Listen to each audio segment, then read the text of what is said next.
Buenas tardes, compañeros y compañeros, o buenos días.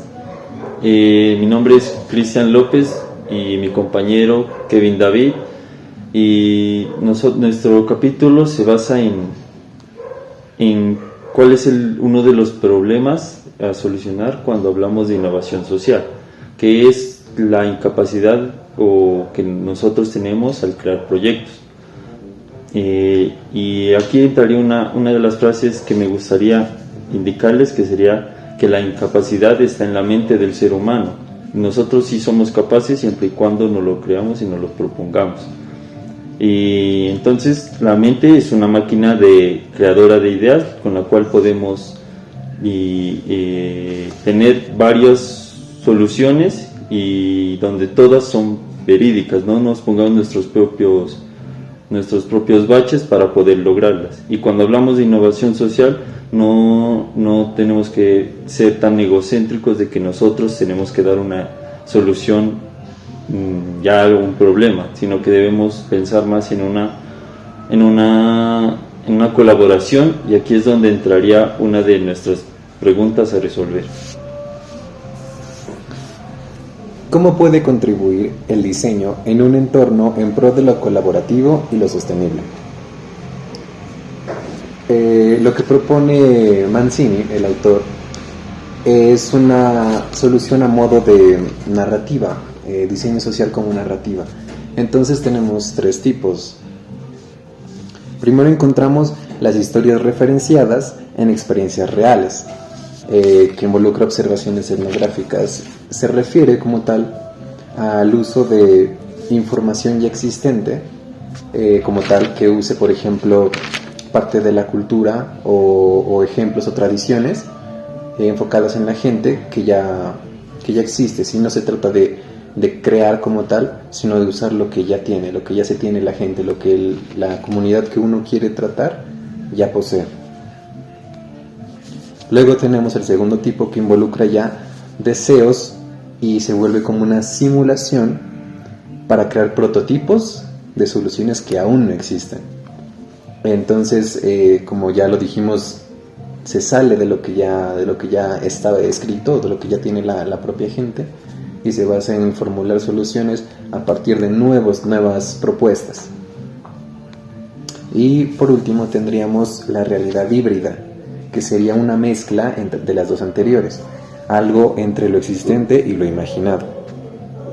Podemos tomar la simulación y los prototipos de posibles soluciones como una línea que vaya desde la realidad tal como la tenemos a la que nos gustaría ver.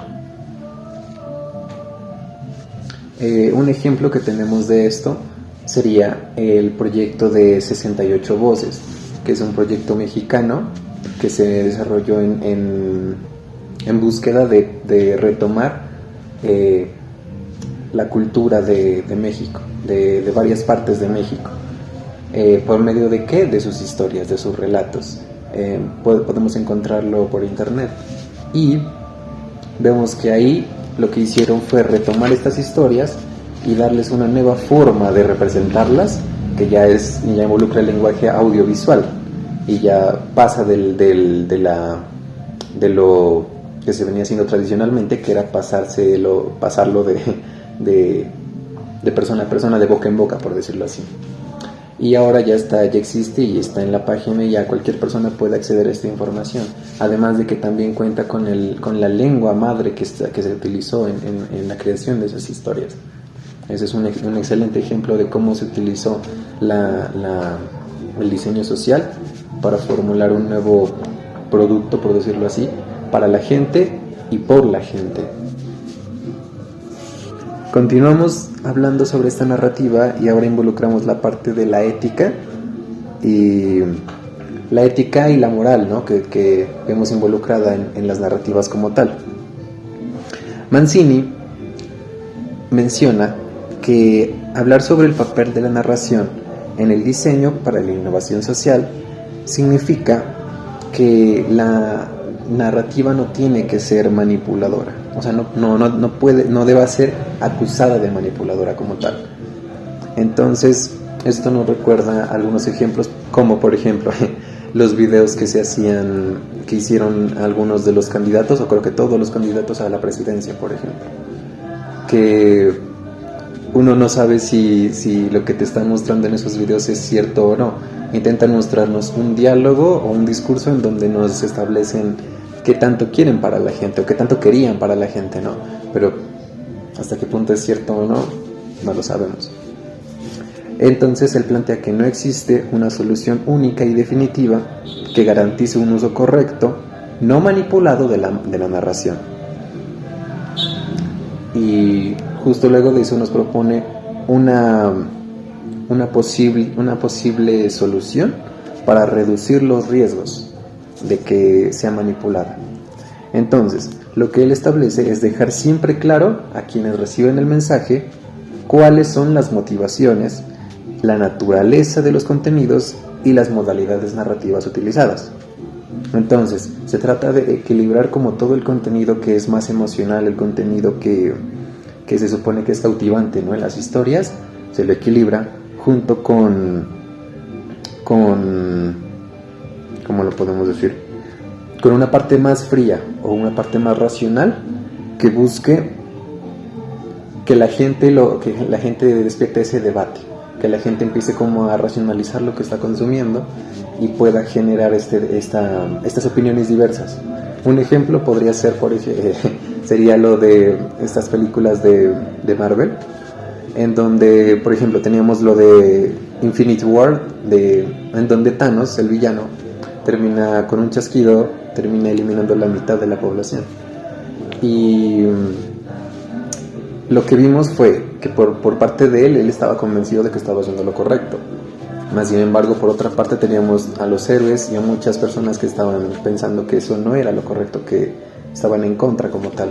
Entonces empezamos a generar ese debate de lo que está haciendo el personaje y empezamos a darnos cuenta de que lo que nos proponen no es que simplemente tomemos el lugar de que uno es el bueno o otro lo es, sino más bien que tenemos que generar un pensamiento y sacar nuestro propio concepto para saber qué es lo que está bien o qué es lo que nos parece correcto y hacia dónde dirigirnos. Entonces, ¿cómo hacerlo? Habla de introducir historias en escenarios más amplios. Es lo que les acabo de decir. De modo que de esta forma ya queda claro cómo todo fue diseñado y construido. Y así nos reducimos a ambigüedades o malentendidos. Ahora sí, lo siguiente que nos propone Mancini es la creación de unos escenarios. En este punto tenemos que ver a los escenarios ya no como usualmente los contemplamos, sino los escenarios como ideas o como mundos posibles. Entonces, justo se menciona que tomamos el escenario como una visión de lo que podrían ser las cosas si se cumplen determinadas condiciones. Una visión de lo que podría conseguirse y de cómo llevarlo a cabo. Todo esto tiene que ir de la mano con una viabilidad que se muestra indicando cuáles serían las principales medidas que deberíamos tomar para llegar a esos posibles. Y estos escenarios tienen una ventaja muy grande, que es que permite a la gente que está involucrada dar sus opiniones y señalar qué es lo que les gusta, qué es lo que no les gusta, y establecer también nuevas soluciones que se junten a esos escenarios o nuevos escenarios como tal. Ahí quiero también entrar y aportar un poco que, para sintetizar un poco, en creación de escenarios nos referimos más a dar el espacio. Es lo que un gran ejemplo que vimos fue en una de las exposiciones de nuestros compañeros del grupo 10, donde ellos dieron un tiempo de debate, y a eso nos referimos con creación de espacios y escenarios, donde le dan la oportunidad a la población a trabajar para que den sus opiniones, lo que dijo mi compañero, aporten también a la idea y puedan no solo crear una solución base, sino crear una solución que ramifica a una posible solución para varios problemas, no solo al que se establece. Y así continuamos a la siguiente parte, que justo dice eso, un paso más allá, un universo de opciones. Entonces, aquí es cuando ya tratamos el tema de que de que siempre se debe intentar en este método usar más de un escenario, más de una posible solución, sino contemplar varias. Esto se trata como de posibilidades. Y de esta manera es como llegamos a una conclusión conjunta, algo que le guste a la gente como tal, tanto a quienes lo hacemos como para quienes se hace. Ayuda tanto en el entendimiento como en el desarrollo y ejecución del proyecto como tal. Y finalmente en esta parte se habla de 3 componentes para esta construcción, que serían la visión, que significa ¿cómo sería el mundo si? Y nos cuentan una historia o una representación básica de lo que serían las cosas si tuviera lugar la secuencia de acontecimientos prevista. Motivación. ¿Por qué? ¿Por qué es significativo este escenario? Toca explicar de manera racional qué es lo que se quiere conseguir con todo este posible. ¿Cuáles son como las premisas? ¿Qué condiciones del entorno se han tenido en cuenta? ¿Y con qué criterios e instrumentos se fueron evaluadas esas ideas para dar lugar a ese posible escenario? Y por último, la estrategia, el cómo. Constituye los pasos principales que deben darse para ponerlos en práctica. Surgen escenarios diferentes a partir de diversas estrategias. Las estrategias muchas veces van a cambiar el escenario. Entonces, por eso es que es bueno contemplar múltiples para poder adaptarlos. Y por último, las estrategias le añaden lo que es la consistencia y la viabilidad a la visión. Listo. El tema siguiente es el mapa y la amplificación.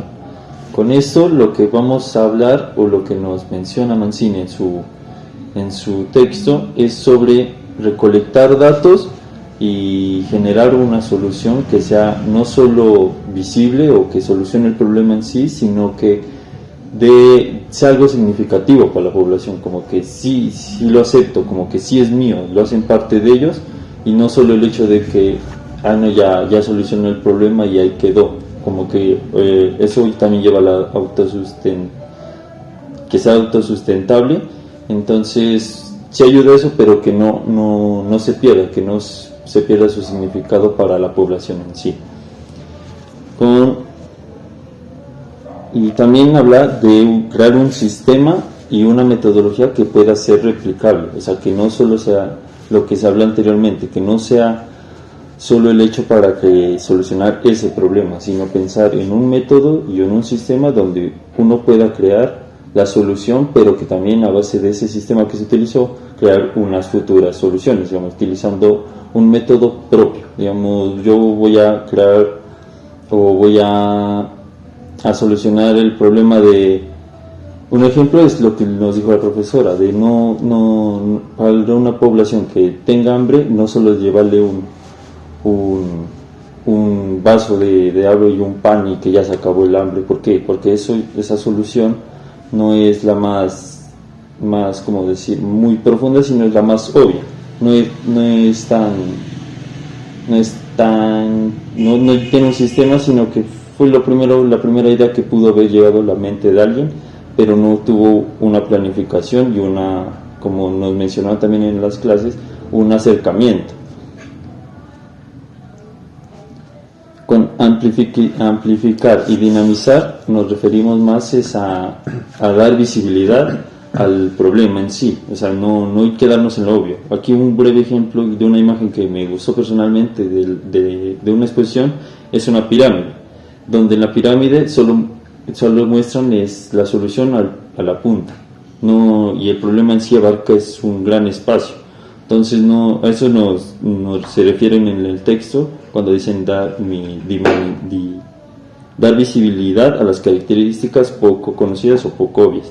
No irnos a la solución, como mencioné anteriormente, a la obvia, sino indagar más y acercarnos más para poder encontrar más información donde podamos crear una solución más profunda.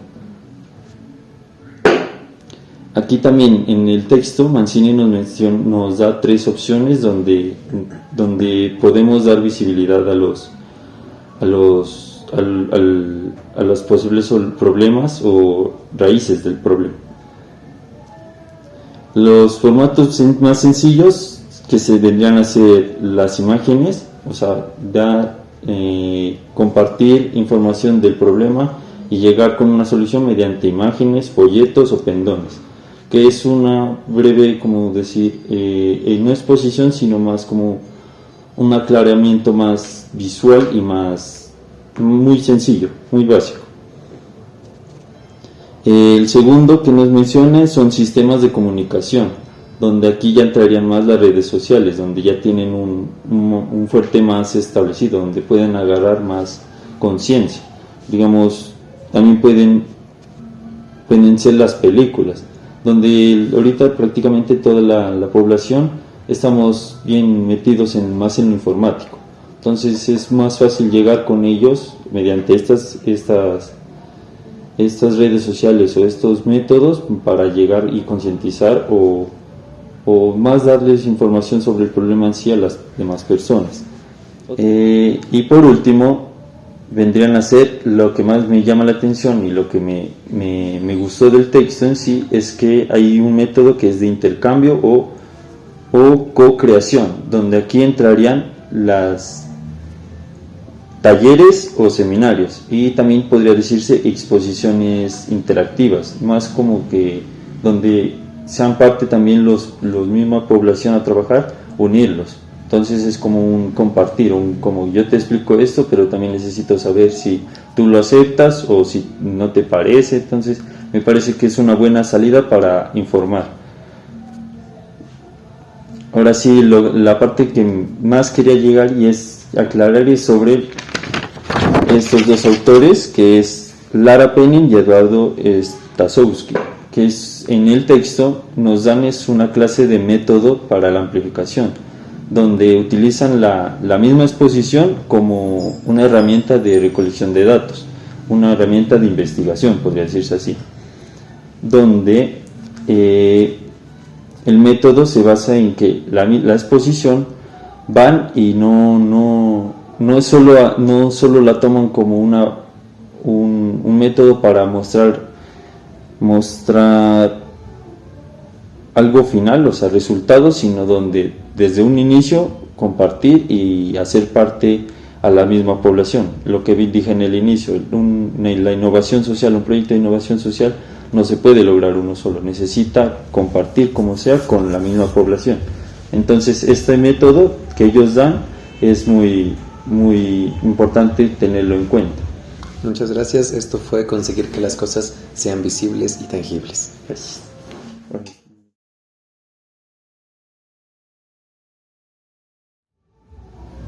Ya eso sería.